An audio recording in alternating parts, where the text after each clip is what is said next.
கொஞ்ச நாள் முன்னாடி நான் வந்து ஒரு ட்வீட் போட்டேன். பாரத் இந்தியா அப்படின்னு சொல்லி பேர் மாறுது அப்படின்னு சொல்லி ஒரு ரூமெல்லாம் வந்து அப்போ எனக்கு திடீர்னு ஒரு சின்ன வயசுலேருந்து இந்தியா பாரத் பாரத் இந்தியா எல்லாம் ஒன்று தானே, ஏன் திடீர்னு பேர் மாற்றோம் அப்படின்னு எனக்கு தோணுச்சு.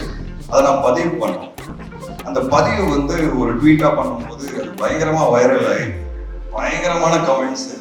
ஏன்னா இது வரைக்கும் பார்த்தீங்கன்னா என் லைஃப்ல நான் அரசியல் சார்ந்த எந்த விதமான ஒரு ஒப்பீனியன் போட்டதே கிடையாது. ஏன்னா எனக்கு அரசியல் பற்றி எதுவுமே தெரியாது, சுத்த ஜீரோ நாலேஜ். இது ஒரு இந்தியன் சிட்டிசனா எனக்கு என்ன தோணுச்சுன்னா அதை நான் பதிவு பண்ணேன். எனக்கு தப்பா தெரியல, என் ஒப்பீனியன் நான் சொல்லணும்னு ஆசைப்பட்டேன். ஆனா அதுக்கு வந்து எதிர்ப்பு இருக்குல்ல. 2 நாள்ல நான் ஆன்டி இந்தியன் ஆயிட்டேன், நான் ஆன்டி ஹிந்து ஆயிட்டேன், நான் ஆன்டி ஆன்டி ஆன்டி நிறைய ஆயிட்டேன், ப்ரோ நிறைய ஆயிட்டேன். உடனே என் ஒய்ஃப் வந்து ஆக்சுவலாக ஹாஃப் சைனீஸ், ஸோ நான் இந்த ஊரே இல்லை அப்படின்ட்டாங்க. ஏன்னா என் ஒய்ஃப்னால நான் அதை பேசிட்டு இருக்கேன்ட்டாங்க. எனக்கு ஒன்றுமே புரியல.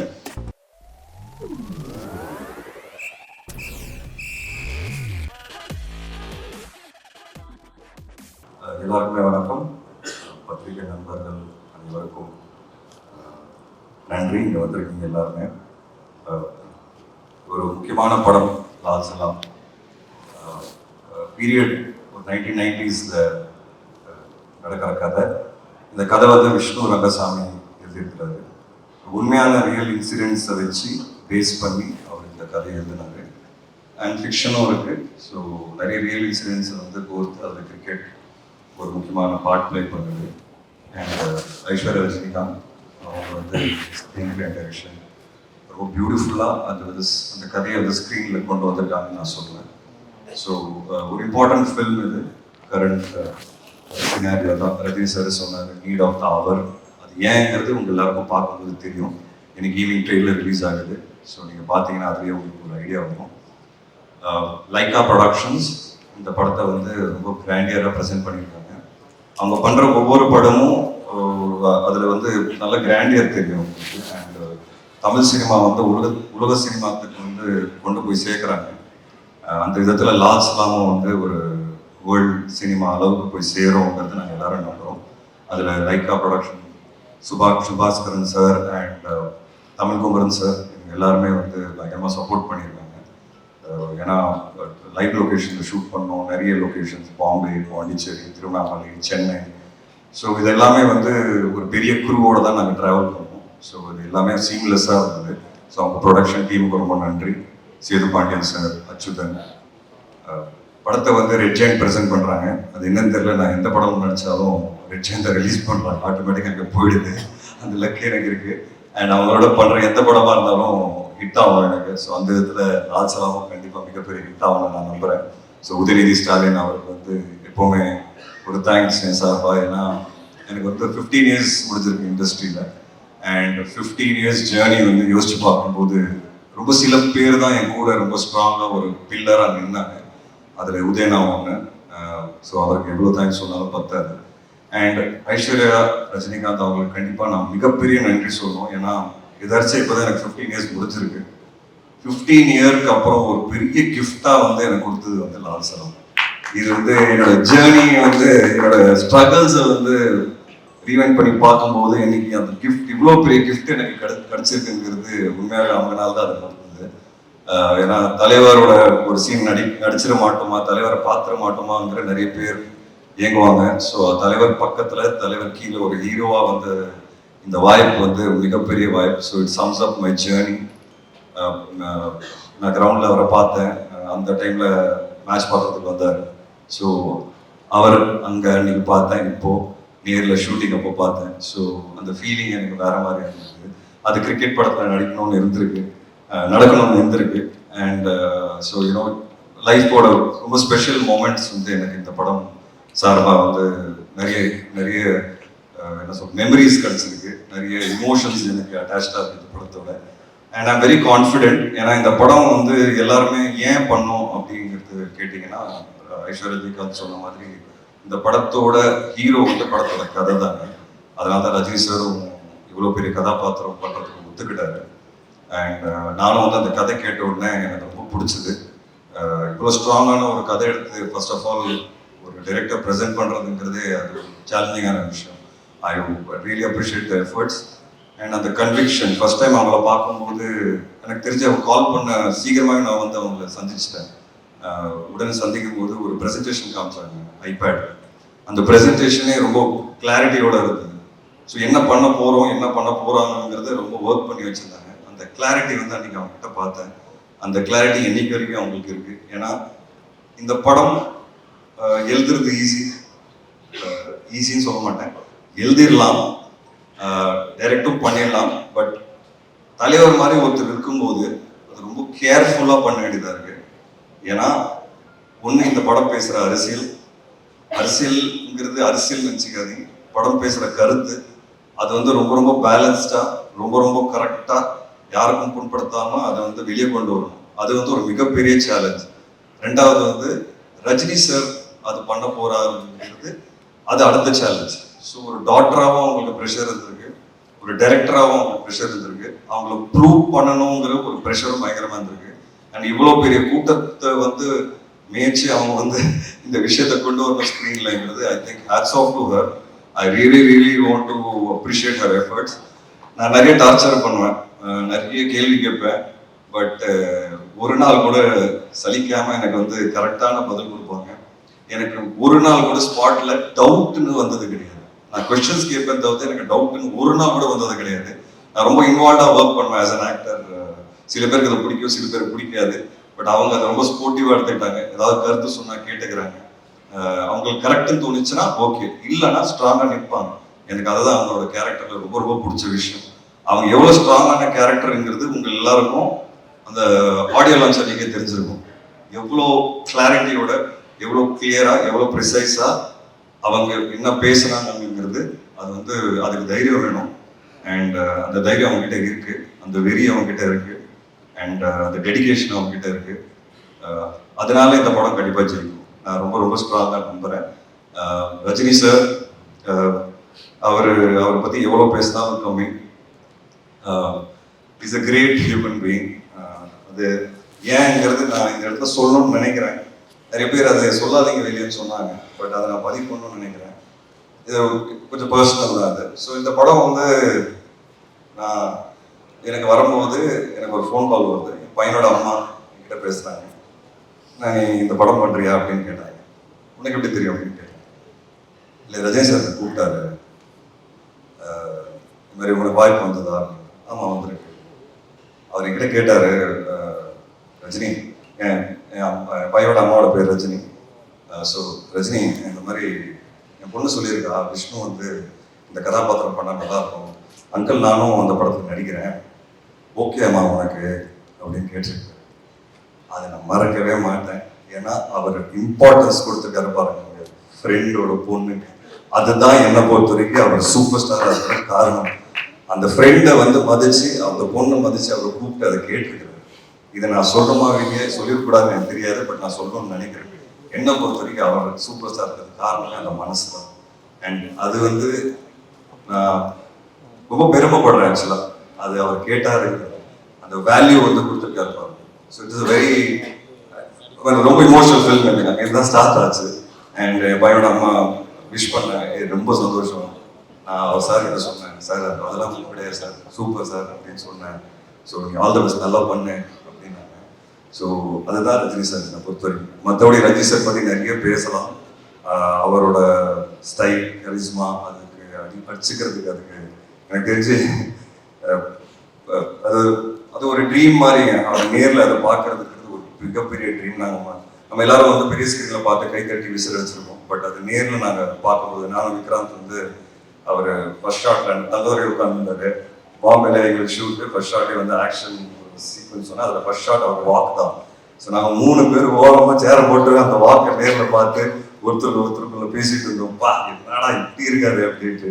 ஸோ அதான் அது அந்த மாதிரி நிறைய எக்ஸ்பீரியன்ஸஸ் இந்த படத்தில் வந்து அவரோட சாரோட வந்து நாங்கள் ஃபர்ஸ்ட் கண்ணை முன்னாடி பார்த்தோம்.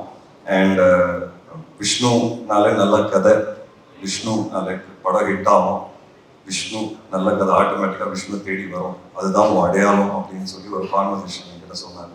ஸோ எனக்கு வந்து என் அடையாளத்தை காமிச்சிருக்கிறாரு, நல்ல ஸ்கிரிப்ட்ஸ்.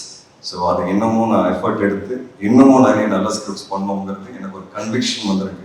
இவ்வளோ பெரிய சூப்பர் ஸ்டார் அதை அக்னாலேஜ் பண்ணும்போது நம்மளோட கான்ஃபிடென்ஸே வேற லெவலுக்கு போகும். அதை அவர் பண்ணணும்னு அவசியமே கிடையாது. அதுதான் அவரோட மனசு. அந்த மனசுக்கு தான் அவர் இந்த இடத்துல நிற்கிறாரு.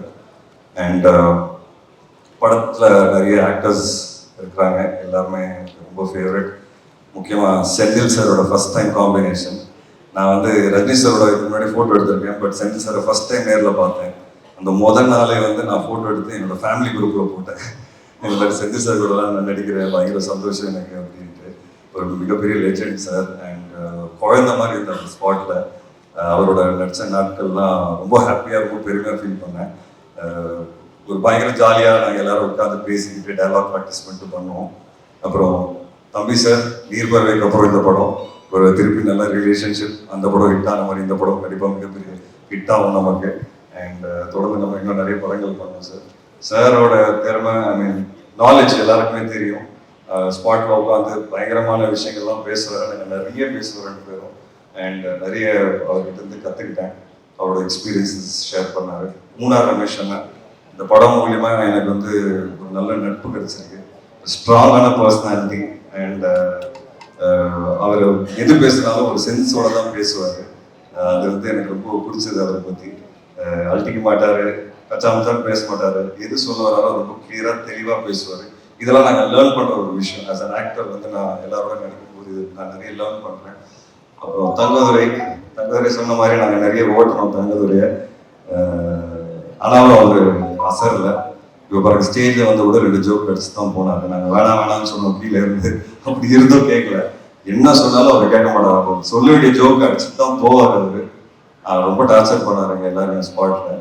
ஸோ தங்கதுரை கண்டிப்பாக இந்த படம் வந்து இந்த லவ் சாங்கில் வந்து உங்களை நடிக்க சொன்னாங்க. படத்தில் நான் லவ் பண்ணேன், அந்த ஸ்பாட்டில் நீங்கள் தான் லவ் பண்ணீங்க. நான் தெளிவாக பார்த்தேன், ரொம்ப க்ளோஸாக பார்த்தேன், பொறாமையும் பட்டிருக்கிறேன் நான். ஏன்னா நான் பேச மாட்டேன் ஹீரோனோட. இது பார்த்தீங்கன்னா பேசினே இருப்பார் 24 hours. அந்த லுக்கும் பார்ப்பார், ஒரு ஓரக்கணத்தில் ஒரு லுக் பார்ப்பாரு. அதெல்லாம் நான் நோட் பண்ணியிருக்கேன் தெரியுமா. ஸோ தங்கதுரை வந்து உண்மையாகவே லவ் பண்ணார் ஸ்பாட்டில். அண்ட் நிரோஷா மேம் ஒரு இவ்வளோ பெரிய artist. People like me, like I set, நம்மளால வந்து ஒரு நல்ல வாய்ப்பு கிடைச்சிடாதா அப்படின்னு நினைக்கிறேன். நம்ம சினிமா பார்த்து வளர்த்துருக்கோம். அண்ட் மேடம் மாதிரி ஒரு ஆர்டிஸ்டோட நடிக்கும்போது ஏதோ கரெக்டாக பண்ணிட்டு இருக்கோம், கரெக்டான பாதையில் போயிட்டு இருக்கோம். இவ்வளோ எக்ஸ்பீரியன்ஸ் ஆர்டிஸ்ட் நம்ம பார்த்து வளர்ந்துருக்கோம். And today we are acting with தெம்ங்கிறது அது வந்து ஒரு பயங்கர ஹாப்பியான ஒரு ஃபீலிங் அது. So it was great to work with you. And direct பர்சனாக எனக்கு தெரிஞ்சு நிறைய ஆக்ஷன் சீக்வன்சஸ் எங்களுக்கு இருக்கு படத்தில். அண்ட் ரொம்ப கஷ்டப்பட்டோம் 2 பேர் சேர்ந்து ஸ்டண்ட்ஸ் பண்ணும்போது. பாவம் அடிலாம் பட்டதாக இருக்கு. ஆனாலும் இந்த படத்துக்காக அவர் ரொம்ப உழைச்சிருக்காரு. அண்ட் நல்லா பர்ஃபார்ம் பண்ணியிருக்கு. படம் பார்த்துட்டு இருந்தாங்க. கண்டிப்பாக ஒரு நல்ல பேர் வரும். I'm very confident about it. And கடைசியில் பெஸ்ட் ஃப்ரெண்ட், எல்லார் லைஃப்ல ஃப்ரெண்ட்ஷிப் அது வந்து மிகப்பெரிய ரோல் பிளே பண்ணும். ஒரு பயங்கரமான ஃப்ரெண்ட் இருப்பான் எல்லாரும். எனக்கு வந்து 2 பேர் இருக்காங்க. ஒன்று வந்து என் ஃப்ரெண்ட் சையத் முகமது, அதை நம்ம பேசுகிறேன். இன்னொன்று வந்து விக்ராம், சினிமாவில் விக்ராம். ஸோ என்னோட struggles, ups downs, personal life, வீட்டில் இருக்கிற பிரச்சனைகள் எல்லாமே ஷேர் பண்ணியிருக்கோம். ஒருத்தரோட நாங்கள் ஷேர் பண்ணியிருக்கோம். அண்ட் எஸ்பெஷலி நான் படுற கஷ்டம் சினிமாவில் ஒவ்வொரு படத்தில் வந்த புதுசு இந்த ஓப்பனிங் வருமா, ஆள் வருவாங்களா. ஏன்னா எங்களை மாதிரி ஆளுங்களுக்கு அந்த மாதிரி ஸ்டார்ட் பண்ணும்போது அந்த ஓப்பனிங்கிறது ஒன்று ஈவினிங் ஷோவில் தான் டாக் ஆரம்பிக்கும். அந்த நாட்கள்லேருந்து இன்னைக்கு நாங்கள் வந்து ஒன்றா லால்சலாம் மாதிரி ஒரு படத்தில் நடிக்கிறோம். என்ன எங்களுக்கு ஒரு சந்தோஷம்னா ஒரு கவலையே கிடையாது, நிம்மதியாக தூங்கும். ஓப்பனிங் கண்டிப்பாக வரும். அது எங்கனால இல்லைன்னு எங்களுக்கு தெரியும், தலைவர்னால தான். ஆனால் இந்த வாட்டி ஃபர்ஸ்ட் டைம் என்னோட ரிலீஸஸில் நான் ரொம்ப நிம்மதியாக தூங்க போகிறேன். நைட்டு காலையில் தேட்டரில் கூட்டம் வந்துடும். வந்து படம் பார்த்தாங்கன்னா இதை கண்டிப்பாக ஹிட் ஆகுங்கிறது எனக்கு ஒரு பெரிய நம்பிக்கை இருக்குது. ஏன்னா படத்தோட கண்டென்ட் அப்படி இருக்கும். ஸோ இந்த ஒரு நம்பிக்கையோட தான் நாங்கள் இருக்கிறோம். அண்ட் இந்த ஆப்பர்ச்சுனிட்டி கொடுத்ததுக்கு ஐஸ்வர்யா மேம் தேங்க்ஸ் சொன்னோம். ரஹ்மான் சார் வந்து அவரோட படத்தில் வந்து ஒரு அழகான ஒரு சாங் கிடைச்சிருக்கு எனக்கு. ஏப்புள்ள சாங் ரொம்ப ஸ்பெஷலான சாங் எனக்கு. என்னோட ஃபேவரட் பார்த்தீங்கன்னா அன்பாலனை சாங். அது வந்து நான் டெய்லி போட்டு 10 வாட்டி கேட்டுட்டு இருக்கிறேன். ரொம்ப நல்லா இருக்கும், ரொம்ப இமோஷனலாக இருக்கும். அதோட சீக்வன்ஸ் நீங்கள் விஷுவலில் பார்க்கும்போது பார்ப்பீங்க, சூப்பராக இருக்கும் அதோட விஷுவல்ஸ். எனக்கு தெரிஞ்சு இந்த படத்தோட ஹைலைட்டே இந்த பாட்டாக தான் இருக்கும். ரஜினி சார் ஒரு ஆக்டராக அதில் வந்து பயங்கரமாக பெர்ஃபார்ம் பண்ணியிருக்கிறாரு. அண்ட் அதை பார்த்து அந்த சாங் கேட்ட உடனே எனக்கு ஒரு மாதிரி இமோஷனல் கண்ணெலாம் கலங்கிடும். Because I know the visuals நீங்கள் யாரும் பார்க்கல, நான் பார்த்துருக்கிறேன். ஸோ சூப்பரான song. So Rahman sir is a big backbone to this script. And அவரோட படங்கள் அவர் கூட வந்து சேர்ந்த படங்கள் பண்ணணுங்கிறது நிறைய ஆசை இருக்கு. அது ஒரு ஆரம்பமாக பார்க்குறேன் லால் சலாம். அண்ட் போகிறதுக்கு முன்னாடி நான் ஒரே ஒரு விஷயம் சொல்லணும்னு ஆசைப்படுறேன். கொஞ்ச நாள் முன்னாடி நான் வந்து ஒரு ட்வீட் போட்டேன், இந்த பாரத் இந்தியா அப்படின்னு சொல்லி பேர் மாறுது அப்படின்னு சொல்லி ஒரு ரூமர்லாம் வந்தது. அப்போ எனக்கு திடீர்னு ஒரு திங்கிங், சின்ன வயசுலேருந்து இந்தியா பாரத் இந்தியா எல்லாம் ஒன்று தானே, ஏன் திடீர்னு பேர் மாற்றோம் அப்படின்னு சொல்லி எனக்கு தோணுச்சு. அதை நான் பதிவு பண்ணேன். அந்த பதிவு வந்து ஒரு ட்வீட்டாக பண்ணும்போது அது பயங்கரமாக வைரல் ஆகி பயங்கரமான கமெண்ட்ஸு. ஏன்னா இது வரைக்கும் பார்த்தீங்கன்னா என் லைஃப்பில் நான் அரசியல் சார்ந்த எந்த விதமான ஒரு ஒப்பீனியன் போட்டதே கிடையாது. ஏன்னா எனக்கு அரசியல் பற்றி எதுவுமே தெரியாது, சுத்த ஜீரோ நாலேஜ். இது ஒரு இந்தியன் சிட்டிசனாக எனக்கு என்ன தோணுச்சுன்னா அதை நான் பதிவு பண்ணேன். எனக்கு தப்பாக தெரியல, என் ஒப்பீனியன் நான் சொல்லணும்னு ஆசைப்பட்டேன். ஆனால் அதுக்கு வந்து எதிர்ப்பு இருக்குல்ல. 2 நாளில் நான் ஆன்டி இந்தியன் ஆகிட்டேன், நான் ஆன்டி ஹிந்து ஆகிட்டேன், நான் ஆன்டி நிறைய ஆகிட்டேன், ப்ரோ நிறைய ஆகிட்டேன். உடனே என் ஒய்ஃப் வந்து ஆக்சுவலாக ஹாஃப் சைனீஸு. ஸோ நான் இந்த ஊரே இல்லை அப்படின்ட்டாங்க. ஏன்னா என் ஒய்ஃப்னால நான் அதை பேசிகிட்டு இருக்கேன்ட்டாங்க. எனக்கு ஒன்றுமே புரியல. என்னால் ஏன் ஒரு பதிவு வந்து ஏன் இவ்வளோ ஒரு எதிர்ப்பு அப்படின்னு யோசிக்க ஆரம்பிச்சேன். ஹேட்ரட், இவ்வளோ ஹேட்ரட் ஏன் இப்படி இருக்கும் நம்ம எல்லாரும் யோசிச்சோம். ஒருத்தருக்கு ஐடியாலஜி மாறலாம், இல்லை ஒருத்தருக்கு ஒப்பீனியன் மாறலாம். அந்த ஒப்பீனியன் நம்ம ரெஸ்பெக்ட் பண்ணிட்டு போகணும். அப்படி தானே, அதுதானே ஹியூமனிட்டி. எனக்கு ஒரு விஷயம் பிடிச்சிருக்கு, எனக்கு ஒரு விஷயம் பிடிக்கல. ஓகே, உனக்கு ஒரு விஷயம் பிடிச்சிருக்கு, அது பிடிக்கல. ஜஸ்ட் பிகாஸ் எனக்கு பிடிச்சிருக்கிறது உனக்கு பிடிக்கல அப்படிங்கிறதுக்காக நான் உங்களை இறக்கி பேசக்கூடாது. This is what I faced. And எனக்கு அது ரொம்ப ஸ்டேஜாக இருந்தது. இப்போ நம்ம நாட்டில் பார்த்தீங்கன்னா நிறைய ஹேட்ரட் இந்த மாதிரி பயங்கரமாக பரவிட்டு இருக்கு, எஸ்பெஷலி சோஷியல் மீடியா. ஆனால் நம்ம சுற்றி இருக்கிற ஆளுங்களோட உட்காந்து பேசும்போது அது இல்லவே இல்லை. அப்போ உண்மையாகவே சோஷியல் மீடியாவில் மட்டும் தான் இருக்கா, இல்லை அது உண்மையாகவும் இருக்கா அப்படின்னு ஒரு கேள்வி வருது. பட் அது உண்மையாகவும் இருக்கு. நம்ம நிறைய இன்சிடென்ட்ஸ் பார்க்குறோம். இந்த படம் அதை பற்றி தான் பேசும். ஹேட்ரட் இருக்கக்கூடாதுங்க. ஒப்பீனியன் மாறலாம், நம்பிக்கை மாறலாம், ஐடியாலஜி மாறலாம், நிறைய விஷயங்கள். ஒருத்தரோட மதத்துல வந்து இன்னொரு மதத்துக்கு வந்து ரெஸ்பெக்ட் கொடுக்க வேண்டிய ஒரு விஷயமா வந்து அதான் டிஃபரன்ஸ் இருக்கலாம் மதங்கள்ல. பட் ஒருத்தருக்கு நம்ம ரெஸ்பெக்ட் கொடுத்து போகணுங்கிறது தானே வாழ்க்கை. இந்த படம் அதை சொல்லிக் கொடுக்கும். அதுதான் Lal Salaam. And I'm very confident that this film will definitely create noise. உங்களுக்கு சிம்பிளா சொல்லணும், அதான் எக்ஸாம்பிளா சொல்லணும்னா, இன்னைக்கு தளபதி அப்படின்னு ஒரு யார் உங்களுக்கு பிடிக்கும் அப்படின்னு கேட்டா ஒரு பதிலே கொடுக்க முடியலங்க. ஏன்னா நீங்க ஒரு பக்கம் பதில் கொடுத்தீங்கன்னா இன்னொரு பக்கம் தாக்குறாங்க, ஒரு பக்கம் பதில் இன்னொரு பக்கம் பதில் கொடுத்து அந்த பக்கத்துல இருந்து தாக்குறாங்க. ஏன் நம்ம இப்படி இருக்கோங்கிறது இந்த மாதிரி கேள்விகள் எனக்கு நிறைய வரும் லைஃப்ல. So I think this film is an answer and is an example that we should respect opinions. We should respect opinions. We should respect difference of opinions, and we should respect our beliefs and others' beliefs. That is why Lal Salam will really do well, and I'm happy and proud to be a part of this one. Thank you so much. And பத்திரிகை நண்பர்கள், 15 வருஷம் இன்னைக்கு இங்க நிக்கிறேன் அப்படின்னா, இன்னைக்கு இந்த பரிசு கிடைச்சிருக்குன்னா அது நீங்க எல்லாரும் தான் காரணம். ஏன்னா ஒவ்வொரு படமும் வந்து விமர்சனங்களுக்கு அப்புறமா தான் எனக்கு கூட்டம் வரும். அந்த ரிவ்யூஸ் நான் ரொம்ப மதிக்கிறேன். அதுக்கு காரணமே நீங்க தான். நீங்க கொடுத்த நல்ல ரிவ்யூஸ் எப்பவுமே எனக்கு வந்து கூட்டம் கொண்டு வந்திருக்கு. அண்ட் இப்போ நான் 5-6 படம் வந்து சைன் பண்ணியிருக்கிறேன். என்னோட நல்ல ஃபேஸ்ல இருக்கிறேன். And I'm thankful and I owe it to all of you. நீங்க மிகப்பெரிய சப்போர்ட்டாக இருந்திருக்கீங்க. தப்பு பண்ணும்போது கரெக்டாக பின் பாயிண்ட் பண்ணியிருக்கீங்க. அண்ட் எனக்கு அதெல்லாம் ரொம்ப பிடிக்கும். And thank you so much for this journey. And I think நிறைய பேசினேன். ஏன்னா எனக்கு பேசணும்னு ஆசை. நான் நிறைய பேச மாட்டேன் முன்னாடி. ஏன்னா அப்பா போலீஸாக இருக்கிறதுனால நான் எது பேசினாலும் அதில் ஏதாவது ஒரு தப்பு கண்டுபிடிப்பாங்க. அப்பா ரிட்டையர் ஆகிட்டாரு. இப்போ எனக்கு ஒரு தைரியம் இருக்கு பேசுறதுக்கு. அதனால தான் நான் வந்து என்னால் நிறைய கனெக்ட் பண்ண முடிஞ்சது ஐஸ்வர்யா அவங்களோட. எங்கள் அப்பா சூப்பர் ஸ்டார் இல்லை, பட் அவர் ஒரு போலீஸ் ஆஃபீஸர்.